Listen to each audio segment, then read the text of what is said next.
Sebagai seorang seniman, di lingkungan seniman, saya di bidang fotografi dan videografi. Dulu, kita semua punya pendapat yang sama, yaitu kita ini dalam bekerja dikuasai benar gitu, dipengaruhi benar oleh yang namanya mood.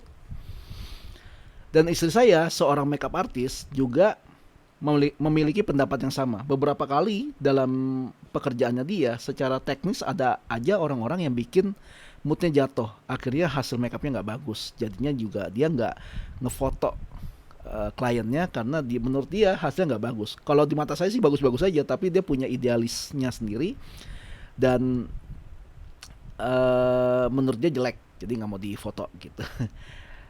Dan bahayanya adalah kalau kita dikuasai sama mood kita dalam pekerjaan kita, lah kita nggak akan kerja-kerja dong, kita nggak akan bergerak dong, kita nggak akan produktif kalau kita dikuasai sama mood kita. Bukankah justru sebaiknya kita menciptakan mood kita?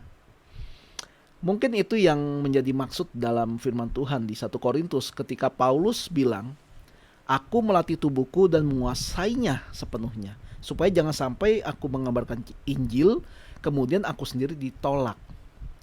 Sebagai seorang pemimpin gereja, kita mungkin seringkali mengalami hal-hal yang membuat mood kita jatuh. Kita sedang mengajar di gereja, kita sedang berkhotbah atau lain sebagainya. Ada aja orang-orang yang rese, orang-orang yang kurang ajar gitu. Ketika kita sedang mengajar, dia lihat handphone, lalu ditunjukin ke sebelahnya, lucu segala macam. Kadang-kadang kita ke distract sama itu dan mood kita jadi down, kita jadi jatuh gitu. Dan banyak juga yang hamba Tuhan yang keganggu dengan itu, lalu dia langsung marah dari depan, dia bilang tolong hormati firman Tuhan, kalau yang nggak mau dengerin firman Tuhan udah keluar aja ya. Barangkali ada yang kayak gitu, saya pernah lihat sih ada yang kayak gitu sih, tapi ada orang-orang seperti itu. Tapi apakah itu bijak, saya nggak bisa berkomentar ya, tapi kalau saya sih nggak akan melakukan hal itu. Cuma firman Tuhan berkata kita harus melatih diri kita dan menguasainya sepenuhnya. Ketika kita berada dalam satu kondisi kita melayani pekerjaan Tuhan dan mood kita jatuh, harusnya kita sudah pernah melatih diri kita nih. Bagaimana caranya kondisi yang membuat mood kita jatuh ini kita bisa ubah jadi lingkungan yang penuh keceriaan. Jadi mood kita dari yang jatuh jadi naik lagi.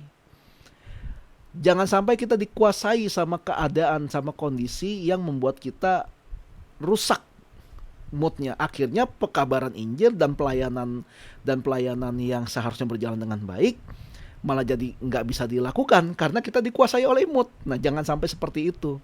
Saya waktu awal-awal melayani jadi gembala, waktu itu saya solo fighter gitu, pemusik iya, WL iya, khotbah iya, ngomongin pengumuman iya.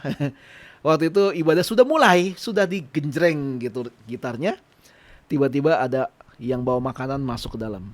Lalu yang memesan makanan dengan tanpa dosa, iya Pak, ini makanan saya soal di sini gitu. Itu ibadah sudah mulai Bapak Ibu. Saya mau tanya, kalau Bapak Ibu yang jadi saya itu gimana perasaannya? Tapi saat itu saya putuskan untuk langsung berdoa secara kilat. Saya bilang sama Tuhan gini, Tuhan, mood saya jatuh, saya kesel, saya marah, saya mau maki-maki dia nih kalau boleh.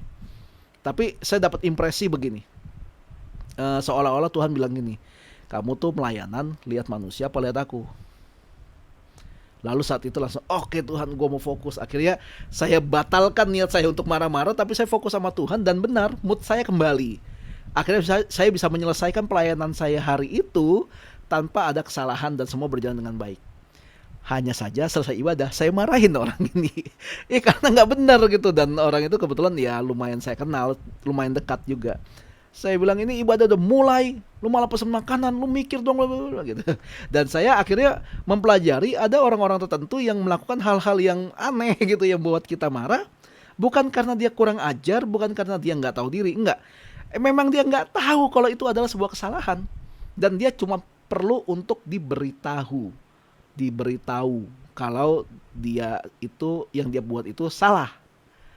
Nah, disclaimer teman-teman, ngomong-ngomong soal melatih diri tentang mood yang jatuh. Video ini adalah video keempat yang saya rekam untuk membahas ini. Kenapa? Karena audionya nggak masuk ke kamera. Mood saya jatuh berkali-kali, mood saya jatuh 3 kali, Bapak Ibu. Teman-teman semua, aku Bapak Ibu tua banget. Tapi saya coba melatih diri saya seperti yang sedang saya sampaikan ini, supaya yang saya sampaikan ini dalam keadaan mood saya yang baik gitu. Jadi saya sedang diuji oleh materi yang sedang saya bawa ini. Dan penting buat teman-teman semua, para pemimpin gereja, para pengajar, untuk bisa melatih diri, membangun mood kita dengan baik, supaya ketika kita berada dalam satu lingkungan di mana kita sedang melayani dan lingkungan itu memberikan vibe yang negatif ke kita, kita justru bisa membalikkan vibe negatif itu jadi vibe yang positif, bahkan penuh dengan keceriaan karena kita berpegang pada firman Tuhan. Dan itu perlu dilatih, itu perlu dididik diri kita supaya kita bisa ngerti apa yang menjadi kelebihan kita, apa yang jadi kelemahan kita, supaya pelayanan kita benar-benar kita memandang Tuhan, bukan memandang apa yang mempengaruhi diri kita dan membuat diri kita jadi down, kita jadi jatuh. Jangan seperti itu. Justru kita harus menguasai itu sepenuhnya, dan kita tunjukkan orang yang berpegang pada firman Tuhan, hasilnya pasti penuh dengan kebaikan dan keceriaan, dan kebenaran firman Tuhan bisa tersampaikan dengan sempurna. Selamat merenung.